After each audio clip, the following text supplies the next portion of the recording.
Hey, so guys, hi, I'm Nino, and I'm glad that I'm taking this video game. Last time I promised that I'm gonna release one video each 4 days, but sorry, I wasn't able to do it because I forgot. So I'm doing this right now, so let us start. Uh, oh.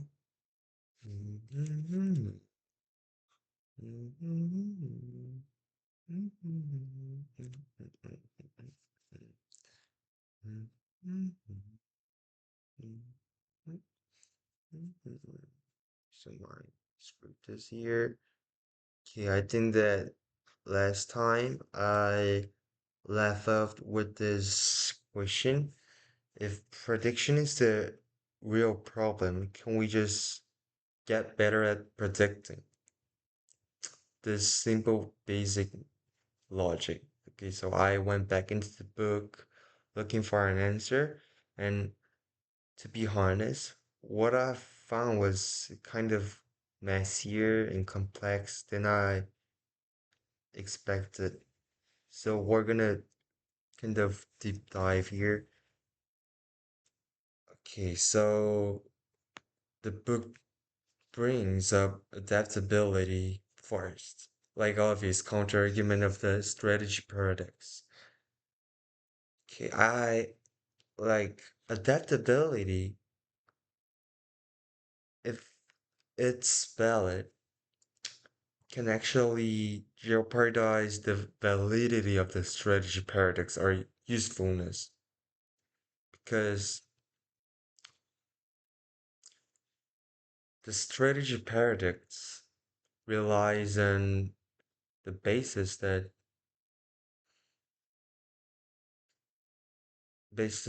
like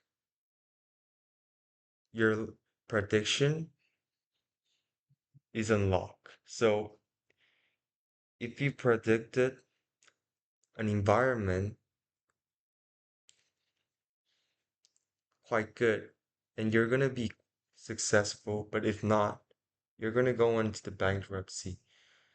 So the basic knowledge of the strategy paradox can be said that it derives from the luck and prediction, right? But and you guys should know that adaptability means that if a specific strategy has an adaptability or like having a capability to change according to a specific change of environment, it means that like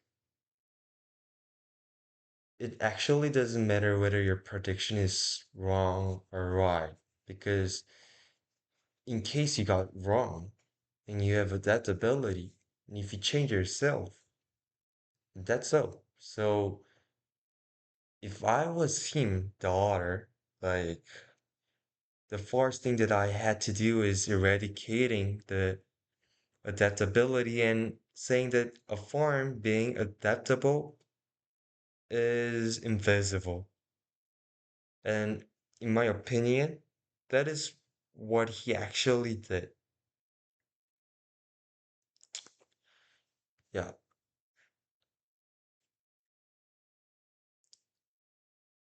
he was quite defensive regarding this topic. Yeah, I feel so. Because like he knows adaptability is a natural objection to his argument, so he's trying to shut it down early. And I kind of really like understand his point because I've experienced that kind of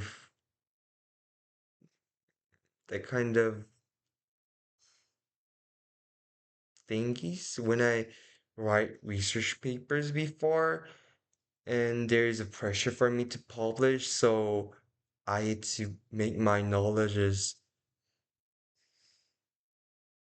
valid as much as possible. So we're gonna move it to the next topic. But no, no, no. Rather than moving on, I think that we have to deep dive on his like how he attacks the adaptability. So yeah, the book, I mean like the author splits change into two types: fast change and slow change. And in detail, fast change hits suddenly, so you respond with whatever capabilities you already have because there's no resource and time for you to make another one. Okay. And of course, when the fast change come up, you're gonna respond respond with the existing ones that you have. So it means that you're gonna start relying on them, right? It means that the more you lean on your existing capabilities to survive in a certain circumstance, you became more reliant on them. And that point is exactly when slow change, the kind that needs depth structural transformation, kind of creeps up on your farm. Like, and you can respond to that change because you spend everything surviving the fast change with your own existing ones, but the slow change requires you to respond it with new technology. And the book emphasizes that fast change and slow change are in separate events, but whether they're they're combined, and when a fast change comes up, it is likely to slow change to follow the fast change, meaning that they're bundled together. And that's the real reason that adaptability has limits, according to this book, because, like handling both slow change and fast change is invisible. So being adaptable is possible for forms to be and quite ineffective to prepare adaptability. After expanding this point, the book moves on to the next one. The next point is you can just predict well enough for it to matter. So basically, these 2 points are a basis for him to establish the validity of the strategy paradox. So whatever, like we're going to deep dive into the second point, and I actually agree with this second point that making a prediction more accurate is ineffective, but not for the book's reasons. My basic issue is that people treat prediction like a binary, right? Either it is right or not. Extreme. I don't think that's actually right because I think how much you should invest in prediction should kind of scale with how much you're committing. And yeah, this is the point of the book. Sorry, yeah. Yeah, I agree with the book's point. So yeah, the book says the bigger you bet, the more scrutiny on your assumptions.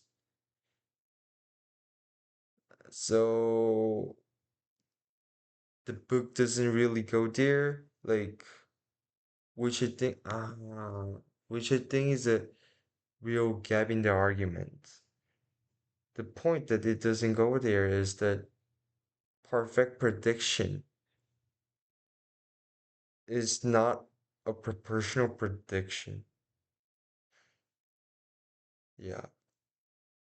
But then I hit something that actually stopped me. Mm, the book says that companies cannot adapt their commitments once they've made them, even if those commitments turn out to be wrong.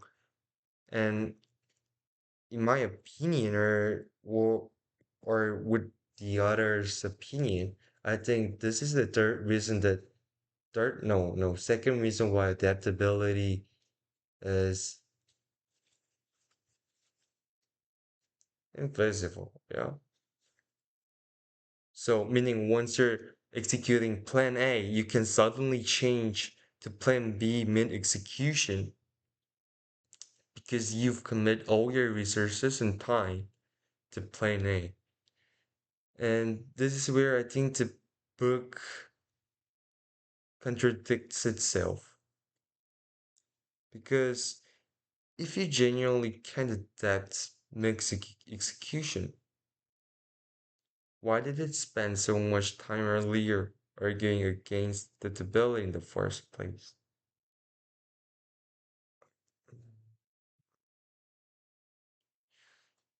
Or, like, I don't think the author hasn't resolved this question perfectly.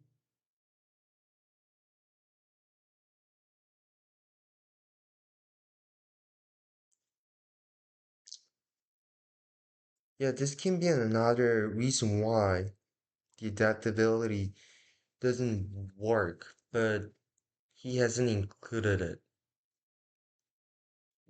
Yeah. Uh, So, whatever, not whatever.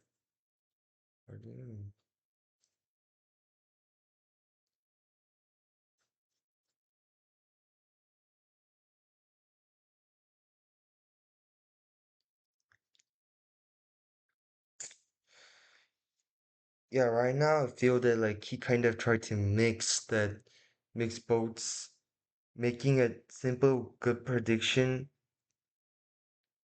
is not a good way, and adaptability kind of sucks. And I think he tried to mix those 2 points, but I cannot fully comprehend his point. So yeah, uh, whatever. I feel that our next topic will be if we can predict accurately and we can adapt mid execution either, then what's actually left? What's the solution this book is proposing? And for me to give you a kind of